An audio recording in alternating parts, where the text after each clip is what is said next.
Tonight, a last-ditch effort to voters in the Spencer Gulf with less than 24 hours until South Australians head to the polls for this year's election. And a blow for Broken Hill as Big W announces it'll shut up shop in the town. This is Southern Cross News with Fraser Goldsworthy. Good evening. Labor has made a last-ditch effort to regional voters by announcing a multi-million-dollar energy storage facility. Cymec Zen Energy will build what will become the world's most powerful battery in Port Augusta. A last-minute announcement that could give Jamestown a run for its money. The world's largest battery has now been overtaken by the world's largest battery. Less than a day until crunch time, the state Labor government has promised a $10 million loan to spur on a Sanjeev Gupta-built battery. The company's plans were revealed in October last year, with the facility to be built near the old power station site at a cost of over $100 million. Now the plans have been upsized as it's expected to support the 200 megawatt solar farm development at the Whyalla Steelworks. Once again, here in South Australia, in Port Augusta, being used to power up the Whyalla Steelworks, once again securing jobs here in South Australia. Labor says the bigger battery will help to stabilise the state's electricity grid and contribute to the government's renewable energy target of 75%. It's set to create up to 100 positions during construction, a move that only adds to Jay Weatherall's catch cry for jobs. We're standing up for our leadership in renewable energy because jobs are our #1 priority. And we know that renewable energy leads to cheaper power. Amelia Simpson, Southern Cross News. In less than 24 hours, South Australians will head to the polls in what shapes as quite a unique election. 2 of 4 seats in our region will be crucial in determining who forms government. John Hunt explains.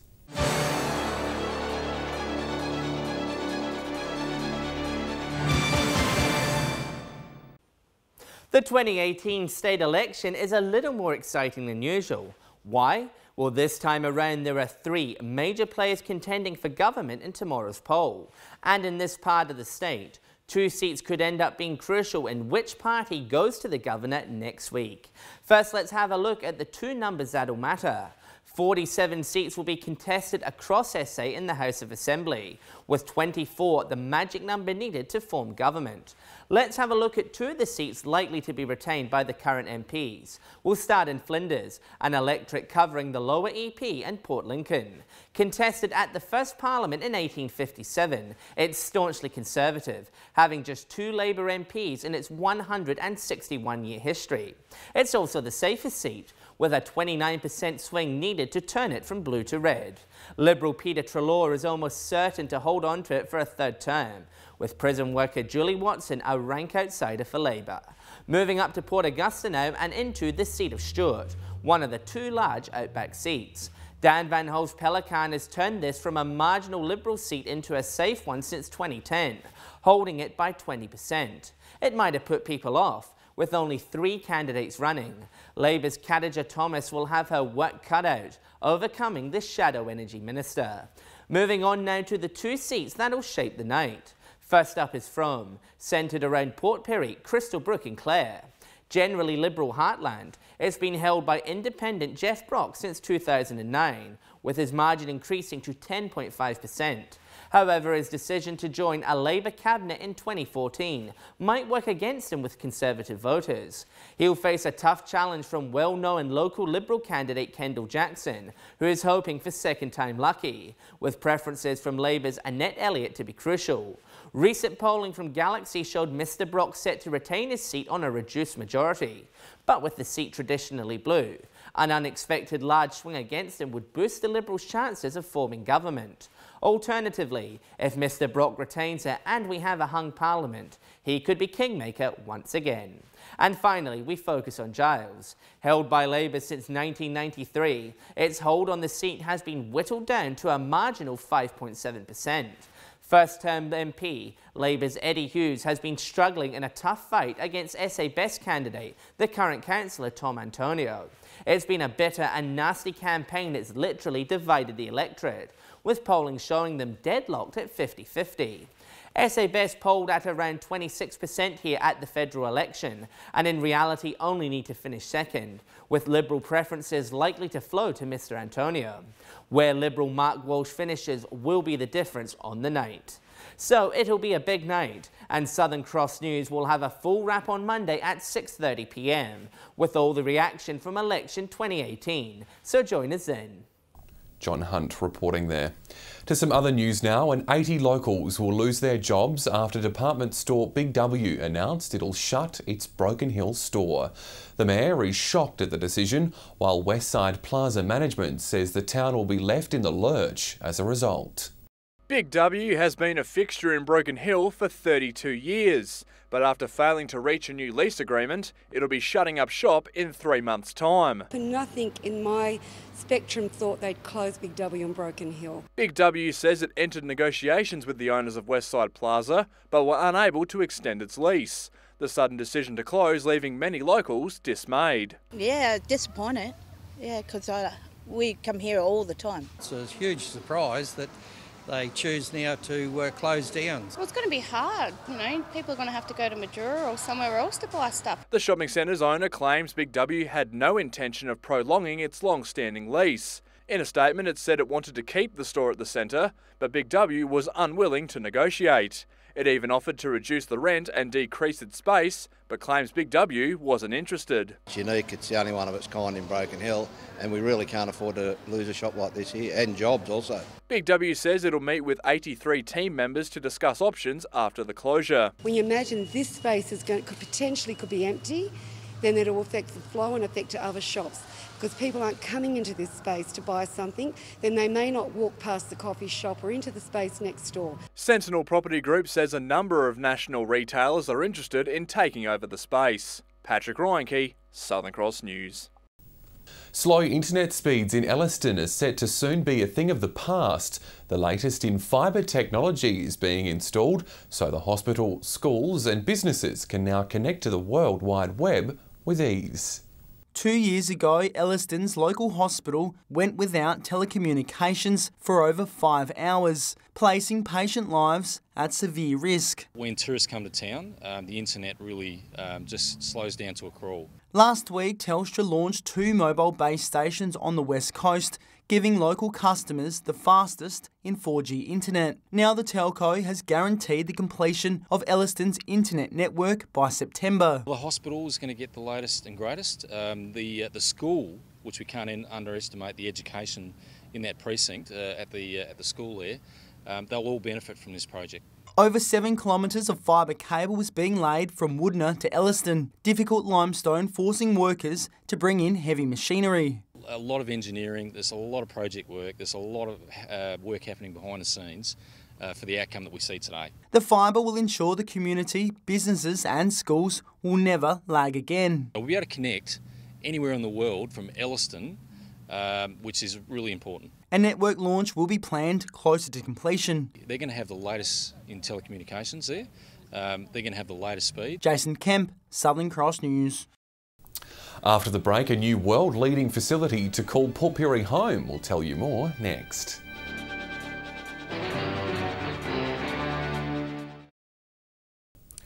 Port Pirie will soon be the home to a world-leading rubber recycling plant. The facility will take used tyres and repurpose them in an environmentally friendly way while creating jobs for the region.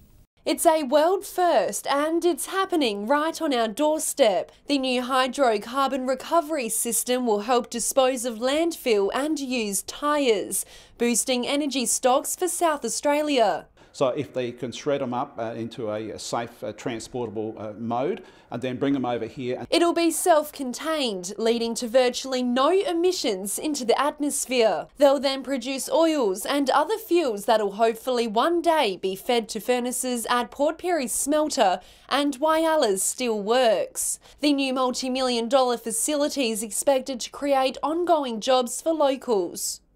This is about a $30 to $40 million project, and once they get it up its latest technology, what they'll be able to do is to actually employ 30 or 40 people. There were only 2 destinations in the world considered for this project, Port Pirie and Vancouver in Canada. Here we've got the highway going through there, we've got the ocean here, we've got the port, we've got all the technology, we've got the airstrip out here, and everything is going past Port Pirie. So the ideal location was just outside of Port Pirie somewhere. Nanotech, the company behind the project, will visit Port Pirie next month. Rachel Nell, Southern Cross News. Over 100 high school students in the region have taken part in Port Adelaide's Aboriginal Power Cup program this week. Powerplays today took Port Augusta students through Aboriginal culture and identity before running footy clinics at Central Oval. I just see a lot of kids out there that are kind of like I was, so I just love to help and help them where they to learn about their culture as well. And I just think it's really important that everyone knows where they're from and how important they are. Participants will vie for a chance at the Aboriginal Power Cup Carnival next term. Final preparations are underway tonight at the Whyalla Leisure Centre for the 11th edition of the Shins of Steel kickboxing bout.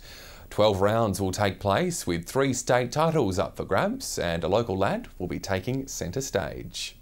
With just 24 hours until the first fight, everyone is chipping in to ensure Shins of Steel 11 is ready to go. Nearly 1,000 people are expected to watch on, making it one of the biggest events on Whyalla's calendar. It's a fantastic economic boost for Whyalla. I think we've got 10 gyms coming from out of town this year. Obviously, they're going to bring a lot of people into town. 12 fights are scheduled for the night. In a boost for the event, 3 state title fights will take place, with the feature being a welterweight bout between Michael Lemecq and Jordan Fielding.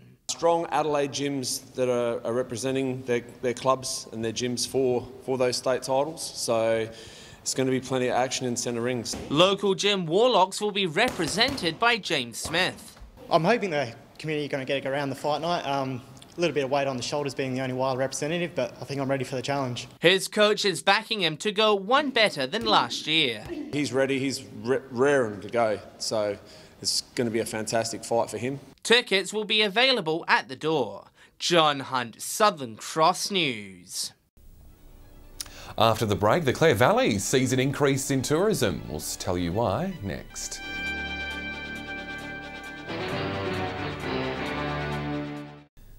The Clare Valley has recorded a massive spike in the number of tourists visiting the region. Town leaders say new overseas marketing strategies and increased investment into local events have contributed to the surge.